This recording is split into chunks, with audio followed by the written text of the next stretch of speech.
Hello and welcome to Creative Nerds. In today's Photoshop tutorial, we will be sharing with you how you can create a duotone effect using Photoshop. So firstly, we want to start off by creating a new adjustment layer once we've selected our photo.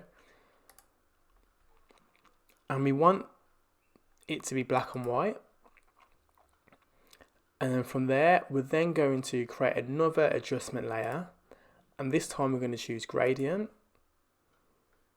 And then this will bring up the gradient dialog box. From here, we can add our duotone color effect, which we want it to be initial color to be a pink. So we're going to go with FF5081.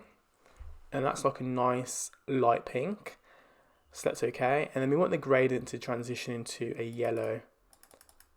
So from there, we're going to change the color to be FADA15, and then we're going to select OK, and then from there we're just going to bring up the opacity so it no longer fades, it's just a solid color.